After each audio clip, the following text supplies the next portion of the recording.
एक IAS officer है शारदा मुरलीधरन, जो कि केरला के अंदर इस वक्त चीफ सेक्रेटरी के पद के ऊपर नियुक्त हैं।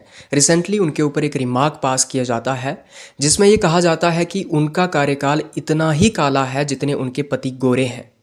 Now it's very common in Indian society to pass remarks or to crack jokes on the basis of your race, your caste or physical appearance. And this is what happening with an IAS officer, and you can well imagine the situation of common black men in this country. तो जब हम किसी की जाति, किसी का colour या फिर किसी की फिजिकल अपीयरेंस के ऊपर कोई कमेंट पास करते हैं तो शायद हम ये भूल जाते हैं कि उस इंसान के ऊपर क्या बीती होगी, वो इंसान कितना डिप्रेशन या एंग्जाइटी फील करता होगा, उसका एक तरीके से सोशल एक्सक्लूजन हो जाता है। अब एक इंसान काला होगा या गोरा, उसकी फिजिकल अपीयरेंस कैसी होगी, उसका नाक सीधा होगा या टेढ़ा होगा, ये एक इंसान थोड़ी तय करता है। हाँ, वो अपनी ज़िंदगी में ये ज़रूर तय कर सकता है कि वो कितना सक्सेसफुल होगा, वो कितना आगे जाएगा या फिर वो क्या अचीव करेगा अपनी लाइफ में, ये वो ज़रूर तय कर सकता है। तो फिर क्यों हम एक इंसान की सुंदरता को ऐसी चीज़ों के बेसिस के ऊपर जज करने लगते हैं जो उसके हाथ में नहीं है। हम काले रंग में सुंदरता क्यों नहीं देख पाते हैं? लोगों को काले कपड़ों में सुंदरता दिखती है, लेकिन काले रंग के लोगों में सुंदरता क्यों नहीं दिखती? और ये एंशियंट टाइम से चलता रहा है, पुराने ज़माने से चलता रहा है कि हमेशा से काले रंग को अगलियस्ट माना गया है या फिर काले रंग के इंसानों को अगलियस्ट माना गया है। और इतिहास में हमें ये देखने को मिलता है कि काले रंग के लोगों के साथ हमेशा से एक्सप्लॉइटेशन हुआ है।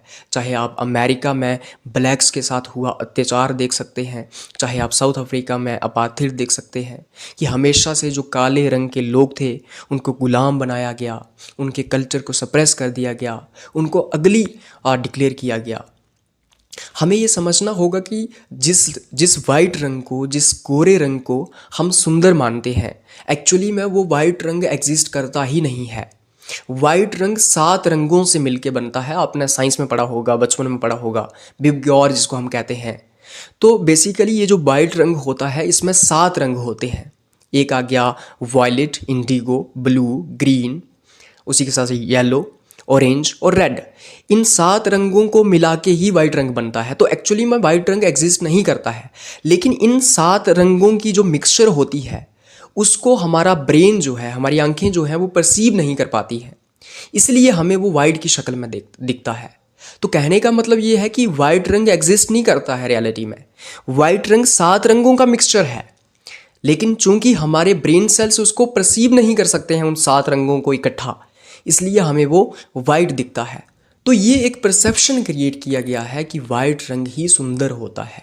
ना जाने कितनी कॉस्मेटिक इंडस्ट्रीज ऐसी हैं भारत के अंदर जो सिर्फ आपको गोरा होने के प्रोडक्ट्स सेल कर रही है। फेयर एंड लवली लगाओ, गोरे हो जाओ।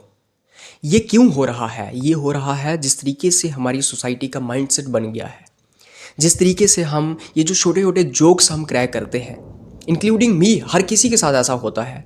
हम हर कोई ऐसे जोक्स क्रैक करते हैं जिसका इम्पैक्ट हम नहीं जानते हैं। हम रंग के आधार पे जोक्स क्रैक करते हैं, हम किसी की हाइट के आधार पे उस जोक्स क्रैक करते हैं, किसी की आंखों के आधार पे, उसकी आंखें बल्जिंग हैं, उसकी आंखें ऐसी हैं, उसका नाक ऐसा है, उसके आधार पे जोक्स क्रैक करते हैं। लेकिन हम इसका लॉन्ग टर्म इम्पैक्ट नहीं जानते हैं। हम ये नहीं जानते हैं कि सोसाइटी का माइंडसेट किस तरीके का शेप हो रहा है, सोसाइटी किस तरीके से ब्यूटी को परसीव कर रही है। हम एक इंसान को उसकी फिजिकल अपीयरेंस से जज कर रहे हैं, हम उसके इनर कैरेक्टर से उसको जज नहीं कर पा रहे हैं, हम उसकी इंटेलिजेंस से उसको जज नहीं कर पा रहे हैं। तो ये एक डिजास्ट्रस है। And particularly those people who are black, क्या गलती की है उन्होंने? अगर वो ब्लैक हैं तो उनमें उनकी क्या मिस्टेक है? और जैसे कि मैं उनकी अगर आईएएस ऑफिसर की बात करूं तो उन्होंने कहा कि जब मैं 4 साल की थी तो मैंने अपनी माँ से कहा था कि माँ, आप क्या मुझे दोबारा अपने गर्भ में डाल के गोरा बना सकती हैं? तो उन्होंने कहा कि वो 50 साल से ये रेस के आधार पे, ये रंग के आधार पे लोगों की बातें सुन रही हैं, उनके ऊपर किए गए रिमार्क्स सुन रही हैं। और एक आईएएस ऑफिसर का ये हाल है। एक आईएएस ऑफिसर को सोशल एक्सेप्टेंस नहीं मिल पा रही है। सो उस आम इंसान का क्या होगा जो काला है, जो रंग में गोरा नहीं है? और ना जाने कितने लोग कितने पैसे प्लास्टिक सर्जरी के ऊपर खर्च कर रहे हैं ताकि वो गोरे हो जाएं, क्रीम्स के ऊपर खर्च कर रहे हैं, और ये कॉस्मेटिक इंडस्ट्रीज़ अपनी प्रोडक्ट सेल कर रही हैं लोगों को गोरे करने के लिए, लोगों को गोरा बनाने के लिए, ताकि उनको सोशल एक्सेप्टेंस मिल जाए। हर कोई आखिर में चाहता क्या है? वो सोशल एक्सेप्टेंस चाहता है। वो चाहता है कि समाज उसको एक्सेप्ट कर ले ताकि वो भी समाज के साथ रह पाए। Ultimately a human being is social animal. एक इंसान समाज के अंदर रहेगा और समाज के अंदर रहने के लिए उसको समाज की एक्सेप्टेंस मिलनी चाहिए। और जब समाज उसको एक्सक्लूड करता है तो वो अंदर से टूट जाता है, वो डिप्रेशन और एंग्जाइटी के शिकार हो जाता है। तो हम सब लोगों को अपना माइंडसेट इम्प्रूव करना होगा। और हर किसी का माइंडसेट जो है वो पर्वर्टेड है, इंक्लूडिंग मी। हम भी शायद सुंदरता गोरे रंग में ही देखते हैं, हम भी शायद सुंदरता एक अच्छी फिजिकल अपीयरेंस में ही देखते हैं।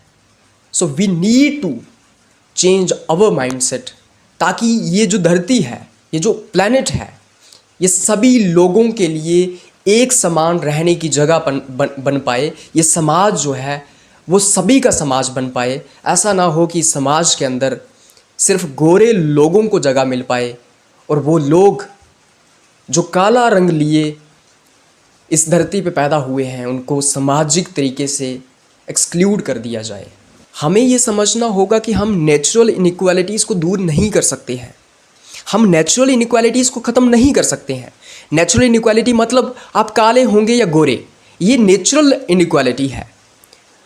आपका फिजिकल अपीयरेंस कैसा होगा, आपका नाक कैसा होगा, आंखें कैसी होंगी, हाथ कैसे होंगे, पाँव बड़े होंगे या छोटे होंगे, उंगलियां बड़ी होंगी या छोटी होंगी, ये आपकी नेचुरल इनइक्वालिटी है।